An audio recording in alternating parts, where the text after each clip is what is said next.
hope when the tide will turn against people like Wike, he will not cry then. It's in his favor. Enjoy it. It's your victory now, Wike. But hope when the tide will turn, you will not cry.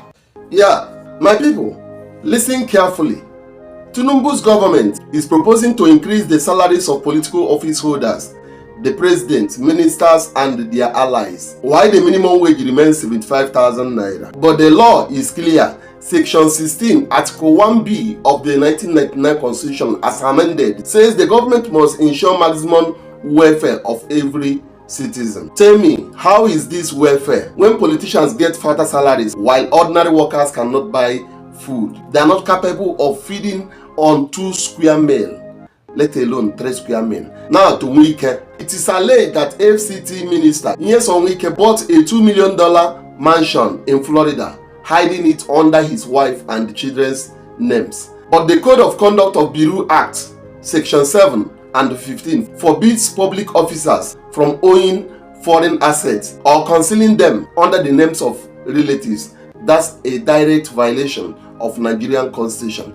His wife, a sitting judge, is also alleged to be a registered member of a US political party. But the Code of Conduct for Judicial Officers, Rule 1, forbids judges from partisan politics. I must tell you, that is gross misconduct, plain and simple. As a citizen of this country, I want you to ask yourself, where is the EFCC? The same EFCC that storms students' hostels for 200,000 Yahoo money. But suddenly, they are blind to see a 2 million foreign property. Yet the Section 6 of the EFCC Act 2004 empowers them to investigate and prosecute such crimes. Their silence is not law, it is complicity. And remember, Section 1, Article 2 of the Constitution says Nigeria must not be run in a way inconsistent with democracy or social justice. If politicians increase their own salaries, loot abroad, and the EFCC looks the other way, I must tell you, there is nothing like democracy in Nigeria. We are under legalized robbery. Nigerians, we cannot stay silent.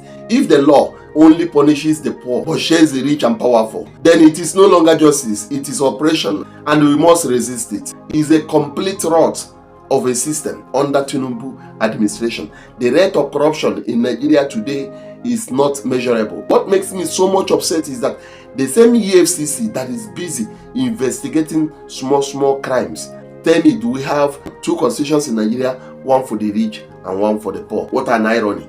Let me allow you to watch the video. Just listen to the file so that you'll understand better how rotten this country has become, even the judicial system. Do not forget, it is said that the law is the last hope of a common man. But when the last hope of a common man fails the common man, tell me, where else comes the hope of a common man in a nation like Nigeria? Thank you so much, and God bless you. And do not forget to share your comments and views in the comment section. Share the video for other people to see it. If it is your first time coming across my videos, I plead with you to follow my page and subscribe.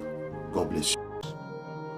I think when the story of democracy will be written in this country many years to come, we'll ask questions about what the court did.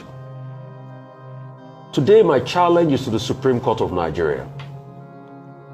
Many PDP governors filed a case against the state of emergency and a sole administrator. Why have the Supreme Court not heard that case? Or do they want to delay it till the end of the expiration of the 6-month state of emergency? Because it looks like that. Since that case has been filed, the Supreme Court have not heard that case. Because if the Supreme Court does not hear a case like that, we will not be able to determine if the aberration of the state of emergency was right. And you know what the ground it will breed? It will breed the ground for other presidents to also use that state of emergency clause to settle political scores. And that's how Nigeria starts to disintegrate in terms of morals and everything. And I might be wrong, but I'm going to give a challenge this morning that I do not think the Supreme Court will hear that case. You might prove me wrong. If they hear that case, it will be a miracle. I will come on the air and celebrate the Supreme Court. But my gut instinct tells me otherwise. Because that's what is the bane of the development of Rivers State as it is today. The fact that the court has not determined the illegality of that aberration. So everybody hides under that. And it's not the first time. The last time that the president did a state of emergency in Nigeria and the case was taken to court, the court also waited to a point where it was overtaken by events. Yeah. So when we will write about democracy, the role the courts played will also matter. Absolutely. So please, I would like to challenge the Supreme Court today. Save democracy. Hear that case that has been brought forward by people and some governors as regards the state of emergency in Rivers State. Hear that case to save democracy from anything remaining in this country. Supreme Court, hear that case, please. Going back to the aberration going on, the Rivers State electoral laws are clear that you must give a 90 days threshold as we speak. No 90 days threshold was given. They have just gone ahead with this determination of the date of an election under a sole administrator. In fact, I'm going to read some of the demands that were put forward by some elders in Rivers State, where they said there's currently no legally constituted state electoral RASEC as mandated by section 235 and 12 of the Rivers State Independent Electoral Law. They talked about the 90-day notice. They also talk about that courts across the land are actively adjudicating the legality of sole administrator. That's the Supreme Court case, which is pending. In fact, pending is the Supreme Court case and Federal High Court actions. Multiple such judice challenges by the political party electoral machinery grinds under a so-called emergency guise. The fourth, they are saying Rivers State have been plunged into a constitutional crisis. The fifth, Section 7, subsection 1 of the 1999 Constitution vests the exclusive responsibility of local council elections in the state governments. 7, blatant usurpation of state autonomy desecrates our federal architecture and imperils democratic governance in the country. So these are the grounds.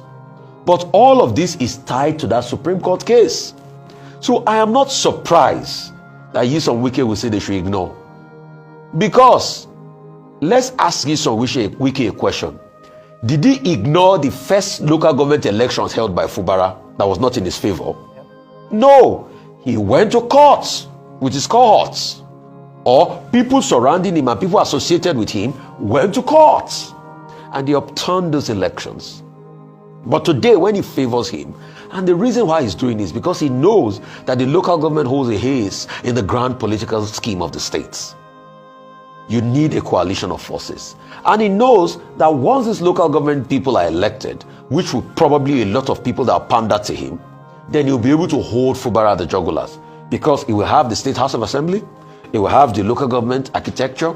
So Fubara is just going to be a lame duck when he comes in.